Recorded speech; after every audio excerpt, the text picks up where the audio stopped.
क्या आप native speakers को सुनते हैं? Do you listen native speakers? वो जो भी बोलते हैं वो सब कुछ इंग्लिश में होता है। Whatever they speak in English language. आपको उन्हें सुनना चाहिए। You should listen them. आपको अंग्रेजी के नेटिव स्पीकर्स को सुनना चाहिए। You should listen English native speakers. आपको ध्यान देना चाहिए। You should pay attention. आपको वहां जाना चाहिए। You should go there. यहां पर मैंने शुड का यूज किया है। शुड का यूज करके हम बता सकते हैं कि आपको ये काम करना चाहिए। मैं खाना खाना चाहता हूं। I want to eat food. मैं वहां जाना चाहता हूं। I want to go there.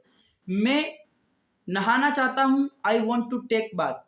मैं उठना चाहता हूं। I want to get up. मैंने यहां पर यूज किया है वॉन्ट टू का। तो इस प्रकार से हम उस सेंटेंस में वॉन्ट टू का मतलब समझ सकते हैं कि कुछ काम करना चाहता है व्यक्ति तो बोल रहा है। यदि हम दूसरे के बारे में बोलेंगे तो ही वॉन्ट्स टू बोल देंगे। अगर आपको करना चाहिए तो यू शुड। मुझे करना चाहिए तो आई शुड। इस प्रकार से हम बोल सकते हैं। जो सेंटेंसेस आप सुन रहे हैं अभी, आपको उन सेंटेंसेस को इसी प्रकार से सुन करके दोहराना है। जब भी आपको बोलना हो इस प्रकार के हिंदी सेंटेंसेस, जैसे कि मैं वहां जाना चाहता हूं। I want to go there. मैं यह फिल्म देखना चाहता हूं। I want to watch this movie. मैं द केरला स्टोरी फिल्म देखना चाहता हूं। I want to see. I want to watch the movie Kerala story.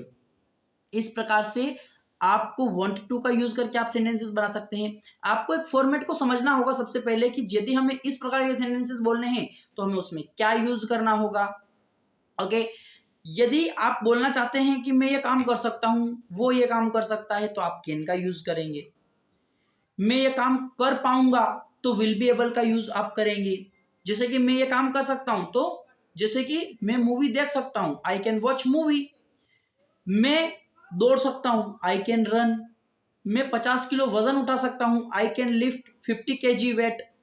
इस प्रकार से मैं 50 किलो वजन उठा पाऊंगा, I will be able to lift 50 KG weight. इस प्रकार से आप बोल सकते हैं। तो आपको इस फॉर्मेट को समझ करके, इस फॉर्मेट को फॉलो कर करके बोलना है। और ये तुरंत इमीडिएटली नहीं होगा। आप यदि मेरी बात को सुन करके डायरेक्ट आप भी करना चाहेंगे तो आपको वो फॉर्मेट समझ में नहीं आएगा। तो आपको क्या करना है, जस्ट आपको राइट डाउन करके सीखना है। आपको सेंटेंसेस को अपनी कॉपी में लिखने हैं, उतारने हैं। हिंदी का सेंटेंस उतारिए यदि आप हिंदी स्पीकर हैं, क्योंकि आप इस वीडियो को देख रहे हैं तो आप हिंदी स्पीकर्स ही हैं। आप उस पूरे सेंटेंस को उतारिए।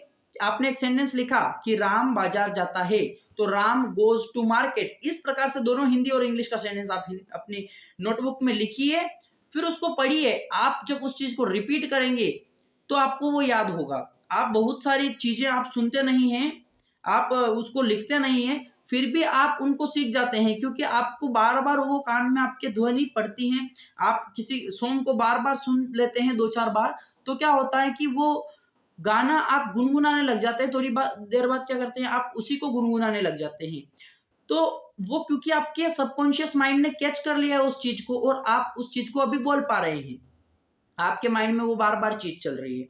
यदि आप भी इसी प्रकार से, जो आपको बताया जाता है कि आपको लिसनिंग प्रैक्टिस करनी है, लिसनिंग प्रैक्टिस करनी है, आपको सुनने की प्रैक्टिस करनी है बेसिकली। जितना आप सुनेंगे उतना आप बोल पाएंगे। देखिए 4 मेथड बताते हैं कि LSRW, लिसनिंग, स्पीकिंग, रीडिंग और राइटिंग। ये चारों चीजें बताई जाती हैं। जितना आप लिसन करेंगे उतना आप बोलने में सक्षम हो पाएंगे। You will be able to speak in English language. Otherwise if you do reading, you will be able to do writing. यानी कि अगर आप रीडिंग करेंगे तो आप राइटिंग अच्छी कर पाएंगे। यही बेसिक कॉन्सेप्ट मैं आपको बताता हूं, और आई होप ये आपको समझ में आया होगा। जितना आप सुनेंगे वो आपका माइंड उस चीज को ग्रास्प करेगा और आप उसको बोल पाएंगे। सुन सुन करके ही हमने इस लैंग्वेज को सीखा है जो हम अभी बोल पा रहे हैं। और हमें किसी भी प्रकार की लैंग्वेज सीखनी है तो हम इसी प्रकार से सुन करके उसको रिपीट करेंगे तो हम उसे बोल पाएंगे। गाइस, इतना ही मैं आपको इस वीडियो में बताना चाहता था कि आपको इस प्रकार से ये प्रोसेस फॉलो करना है। इसी प्रकार से मैं आपको गाइड करता हूँ स्पोकन इंग्लिश के लिए। मैंने बहुत सारे वीडियोस क्रिएट करके इस चैनल पर अपलोड कर रखे हैं। यदि आपने नहीं देखे हैं तो उन वीडियोस को आप जाकर के वॉच कीजिए। चैनल को यदि आपने सब्सक्राइब नहीं किया है तो नीचे जो सब्सक्राइब वाला बटन है उस पर प्रेस करके सब्सक्राइब जरूर कर ले। उसके बाद में एक बेल आइकन आएगा, उस पर भी जरूर क्लिक कर दीजिएगा। जब भी मैं वीडियोस अपलोड करूंगा वो तुरंत आपके मोबाइल तक पहुंच जाएगा। आपने जो इस चैनल को इतना प्यार और सपोर्ट दिया है उसके लिए भी आपका बहुत बहुत धन्यवाद। मिलता हूं आपको नेक्स्ट वीडियो में, तब तक के लिए सीखते रहिए। Take care, bye bye.